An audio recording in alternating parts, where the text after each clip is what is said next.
শুভ সকাল। কেমন আছো তোমরা? আশা করি ভালো আছো। আজকের অনলাইন ক্লাস কার্যক্রমে তোমাদের স্বাগতম। আমি হোসনে আরা, প্রভাষক ব্যবস্থাপনা বিভাগ, সুনামগঞ্জ সরকারি কলেজ, সুনামগঞ্জ। আমি একাদশ শ্রেণীর ব্যবসা সংগঠন ও ব্যবস্থাপনার প্রথম পত্রের দ্বিতীয় অধ্যায় পড়াচ্ছিলাম, ব্যবসায় পরিবেশ। তো ব্যবসায় পরিবেশ সম্পর্কে আমি এর আগে আরও 2টি ক্লাস তোমাদের নিয়েছি। পরিবেশ কি, ব্যবসায় পরিবেশ সম্পর্কে ধারণা দিয়েছি। তারপর ব্যবসায় পরিবেশের বিভিন্ন উপাদান নিয়ে আলোচনা করেছি।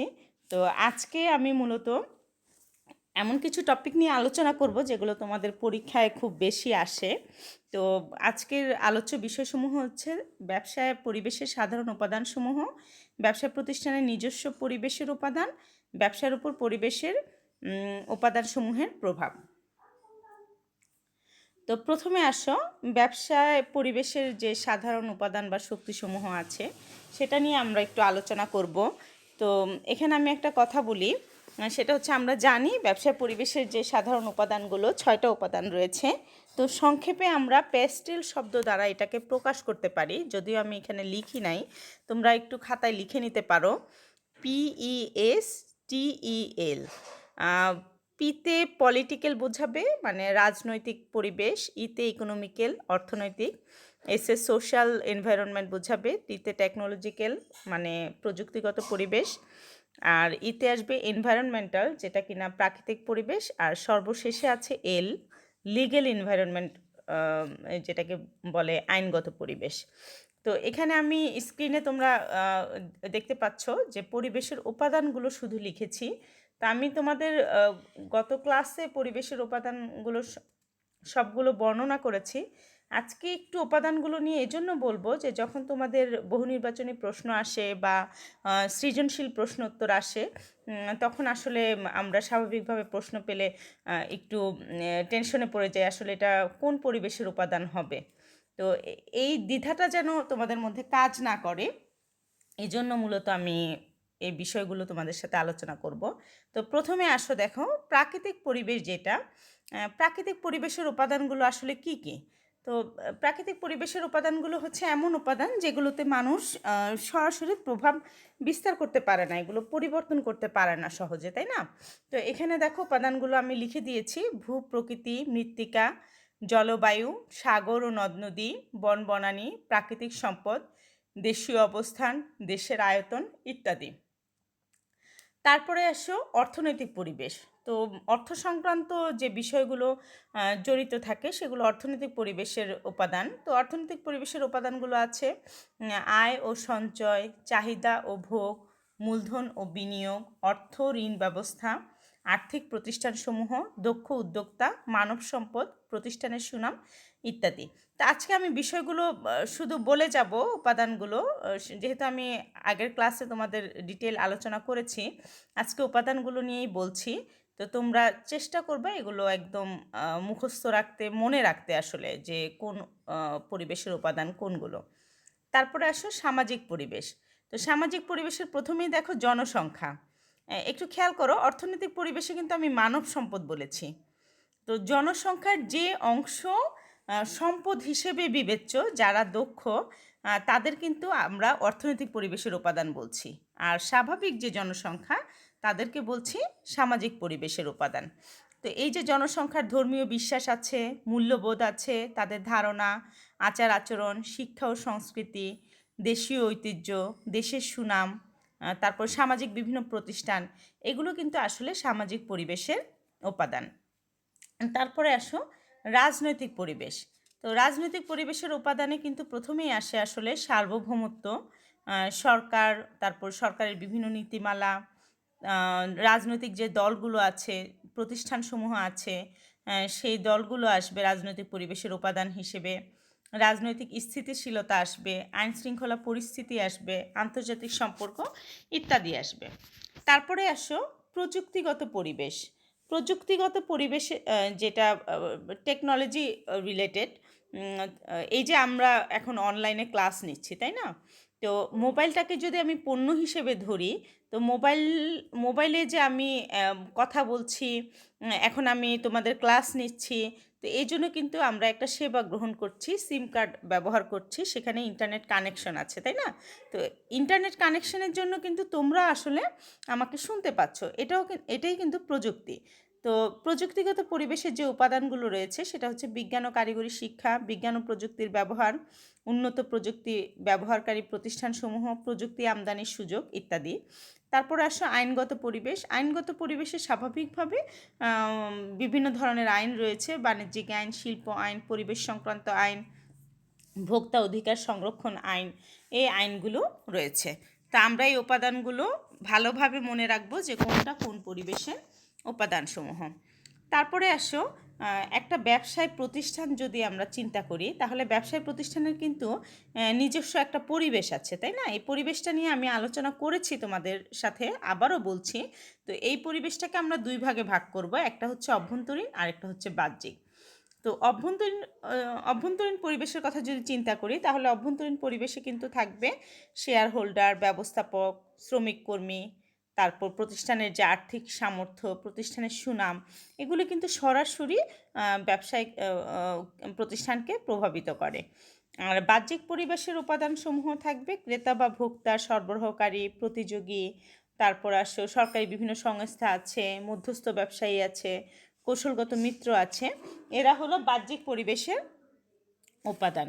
তো একইভাবে আমরা যদি চিন্তা করি, তাহলে ব্যবসায় পরিবেশকে যদি ব্যষ্টিক ও সামষ্টিক ভাগে ভাগ করি, তাহলে প্রতিষ্ঠান সংশ্লিষ্ট যে প্রত্যক্ষ পরোক্ষ পরিবেশের উপাদান রয়েছে তা হলো ব্যষ্টিক পরিবেশ, আর প্রতিষ্ঠানের বাইরে যে সাধারণ ও সামগ্রিক পরিবেশের উপাদান আছে তা হলো সামষ্টিক পরিবেশ।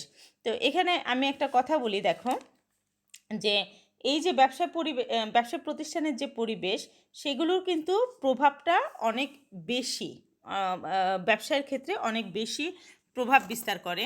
তো সরাসরি দেখা যাচ্ছে যে একটা প্রতিষ্ঠান যদি গড়ে তোলা হয় বা কোনো ব্যবসা করার জন্য কোনো নতুন কোনো উদ্যোগ গ্রহণ করা হয়, বা বাজারে যদি কোনো নতুন পণ্য বা সেবা নিয়ে আসা হয়, তখন কিন্তু এই পরিবেশগুলো অবশ্যই চিন্তা ভাবনা করতে হয়। যে আমি ধরো যে আমি একটা নতুন পণ্যের ব্যবসা শুরু করব, সেক্ষেত্রে আমার প্রাকৃতিক পরিবেশের উপাদানগুলো চিন্তা করতে হবে।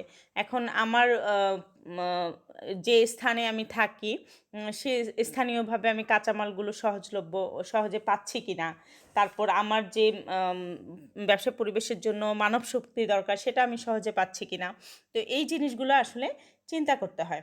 এখন আমি তোমাদের সাথে দুই একটা বিষয় নিয়ে কথা বলি, দুই একটা পরিবেশের যে উপাদানের সাথে কিভাবে সম্পর্কিত। মনে করো যে গার্মেন্টস শিল্প যে আমাদের এখানে অনেক বেশি গড়ে উঠেছে। তো গার্মেন্টস শিল্পের ক্ষেত্রে যদি আমি গার্মেন্টস শিল্পের শুরুর দিকে দক্ষ উদ্যোক্তার কথা চিন্তা করি, তখন আসলে এই উদ্যোক্তা হচ্ছে অর্থনৈতিক পরিবেশের উপাদান, তাই না? তো একটা প্রতিষ্ঠানে কিন্তু দক্ষ শ্রমিক থাকে, অদক্ষ শ্রমিকও থাকে। তো অদক্ষ শ্রমিককেও কিন্তু প্রশিক্ষণের মাধ্যমে দক্ষতা অর্জনে সাহায্য করা যায়। তারপরে আসো যে দেশের জনসংখ্যার কথা যদি চিন্তা করি, তাহলে সামাজিক পরিবেশের উপাদান, সামাজিক পরিবেশ। তারপর আবার একটা দেশের অবস্থানের কথা যদি চিন্তা করি, তাহলে সেটা অবশ্যই প্রাকৃতিক পরিবেশের মধ্যে পড়ে। তারপর মনে করো যে এই যে আমাদের দেশের ক্ষেত্রে নারী শিক্ষার প্রসারটা হচ্ছে, তো নারী শিক্ষার প্রসারের ক্ষেত্রে এটাও কিন্তু সামাজিক পরিবেশের উপাদান। আরেকটা বিষয় খেয়াল করো যে চাষের ক্ষেত্রে যখন সেচ কাজে নতুন পদ্ধতি ব্যবহার করা হয়, বিভিন্ন পদ্ধতি ব্যবহার করা হয়, তখন কিন্তু সেটা প্রযুক্তিগত পরিবেশের উপাদানের মধ্যে পড়ে। তারপরে আসো এই যে ব্যবসার উপর যে পরিবেশের উপাদানসমূহের প্রভাব, এটাকে যদি আমরা চিন্তা করি, তাহলে দেখো একটা ব্যবসা প্রতিষ্ঠান কিন্তু অনেকগুলো বিষয়ের সাথে সম্পর্কিত। সেখানে মানবিক বিষয় আছে, বস্তুগত উপকরণও কিন্তু রয়েছে। তো মানবিক উপকরণ যদি চিন্তা করি, তাহলে সেখানের ব্যবসা প্রতিষ্ঠানের মালিক হতে পারে, ব্যবস্থাপক হতে পারে, শ্রমিক কর্মী হতে পারে। আর বস্তুগত উপকরণ যদি চিন্তা করি, তাহলে পুঁজি আছে, মানে মূলধন, যন্ত্রপাতি, কাঁচামাল, বাজার ইত্যাদি কিন্তু ইত্যাদি প্রয়োজন। তো এই যে এই সকল উপকরণ, এগুলো আসলে যদি এইগুলোর প্রাপ্যতা চিন্তা করি, তাহলে কিন্তু নিঃসন্দেহে পরিবেশ সরাসরি এখানে প্রভাব বিস্তার করে। তো প্রথমত দেখো উপকরণ প্রাপ্তি, এখানে আমি উপকরণ কতগুলো আলোচনা করেছি, সেটা হচ্ছে মূলধন, কাঁচামাল, বাজার, শক্তি সম্পদের প্রাপ্যতা এবং মানব সম্পদের প্রাপ্যতা। তো এই উপকরণগুলো কোন পরিবেশ দ্বারা প্রভাবিত হচ্ছে, এটা আমরা এখন আলোচনা করব। তো উপকরণের ক্ষেত্রে মূলধন কিন্তু ব্যবসায়ের প্রাণ। তুমি যদি ব্যবসায় শুরু করো বা যে কেউ যদি নতুন কোনো উদ্যোগ গ্রহণ করে বা ব্যবসা প্রতিষ্ঠানের দিকে ব্যবসা প্রতিষ্ঠান করার চিন্তা ভাবনা করে, তখন কিন্তু সেই ব্যবসায় গঠন পরিচালনার জন্যই মূলধন প্রয়োজন। তো একটা দেশে এই মূলধন জনগণের আয়, সঞ্চয়, বিনিয়োগ ইত্যাদির ওপর কিন্তু নির্ভরশীল, তাই না? তো এই যে মূলধন সংগ্রহ করা, মূলধন প্রাপ্তি, তো এক্ষেত্রে দেশের ব্যাংক ব্যবস্থা, আর্থিক প্রতিষ্ঠান, মুদ্রা ও ঋণ সরবরাহ পরিস্থিতি, এগুলো যদি আমরা চিন্তা করি তাহলে আসলে কি পরিবেশ পড়ে, সেটা কিন্তু অর্থনৈতিক পরিবেশের উপর, অর্থনৈতিক পরিবেশ দ্বারা এটা প্রভাবিত হয়। তারপরে আসো কাঁচামাল প্রাপ্তি। কাঁচামাল যদি আমি চিন্তা করি তাহলে এটা সরাসরি প্রাকৃতিক পরিবেশ দ্বারা কিন্তু প্রভাবিত হবে, এবং এই প্রাকৃতিক পরিবেশের প্রভাব বেশি বলেই বাংলাদেশে পাট শিল্প গড়ে উঠেছে। সৌদি আরবের কথা চিন্তা করলে পেট্রোলিয়াম শিল্প, ভারতে কিন্তু লৌহ ইস্পাত শিল্প গড়ে উঠেছে। এটার কারণ কিন্তু কাঁচামালের সহজলভ্যতা। তারপরে আসে বাজার সুবিধা।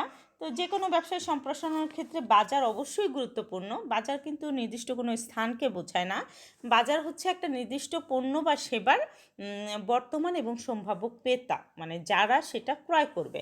তো এটা যদি আমি চিন্তা করি তাহলে এই বাজার সুবিধাটা আমাদের ব্যবসায় পরিবেশের অর্থনৈতিক ও সামাজিক পরিবেশ দ্বারা কিন্তু প্রভাবিত হচ্ছে। তো দেশের মানুষের আর্থিক সামর্থ্য বেশি থাকলে তাদের ভোগ প্রবণতা বাড়ে আর বিভিন্ন ধরনের ব্যবসায় বিস্তার লাভ করে। তো এক্ষেত্রে দেশের জনসংখ্যা, আয়, ভোগ প্রবণতা ইত্যাদি কিন্তু বাজারকে প্রভাবিত করে। তারপরে আসে শক্তি সম্পদের প্রাপ্যতা।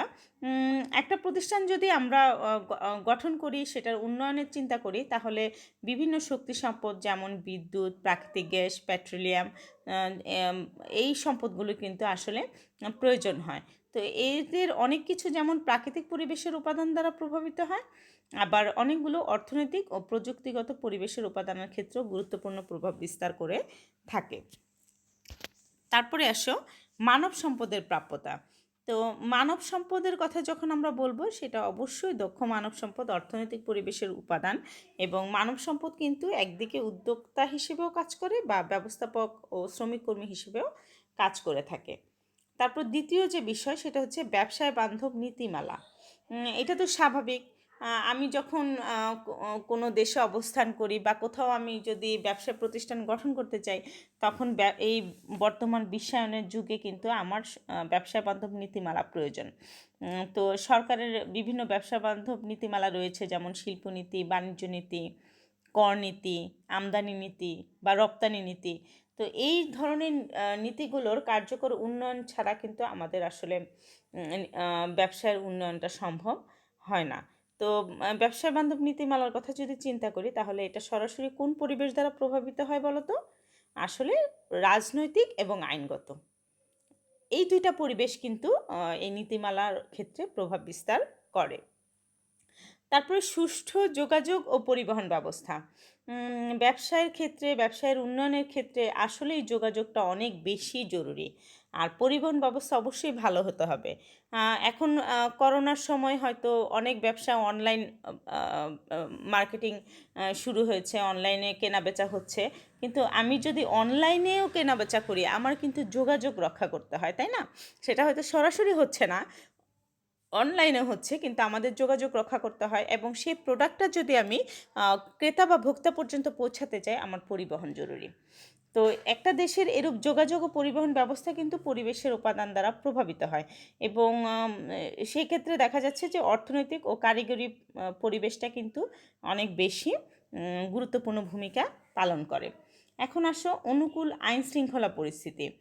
আসলে গ্রামে গঞ্জে, শহরে বন্দরে যদি যে কোনো জায়গায় আমি ব্যবসা গড়ে উঠতে চাই, তাহলে কিন্তু আসলে অনুকূল আইন শৃঙ্খলা পরিস্থিতি গুরুত্বপূর্ণ। আর এই যদি আইন শৃঙ্খলা পরিস্থিতির কথা বলি, তাহলে কিন্তু এটা অনেকগুলো পরিবেশের উপাদান দ্বারা প্রভাবিত, যেমন রাজনৈতিক, সামাজিক, আইনগত। তো একটা দেশে আসলে পর্যটন শিল্প যদি গড়ে ওঠে, তাহলে বোঝা যায় যে আসলে আইন শৃঙ্খলা পরিস্থিতি কতটা গুরুত্বপূর্ণ, এটা সহজেই আমরা বুঝতে পারি।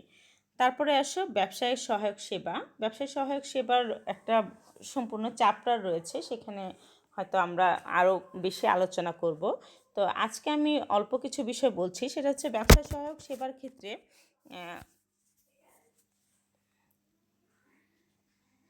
ব্যবসায় সহায়ক সেবার ক্ষেত্রে ব্যবসায়ের বিভিন্ন ধরনের ব্যবসায় উন্নয়নের জন্য শিল্প বাণিজ্যে বিভিন্ন সেবা আসলে গুরুত্বপূর্ণ।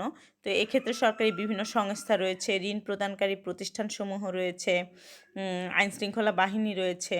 তো এরকম বিভিন্ন সেবা রয়েছে। তো এক্ষেত্রে দেখা যাচ্ছে রাজনৈতিক ও অর্থনৈতিক পরিবেশের উপাদান খুবই গুরুত্বপূর্ণ ভূমিকা পালন করে।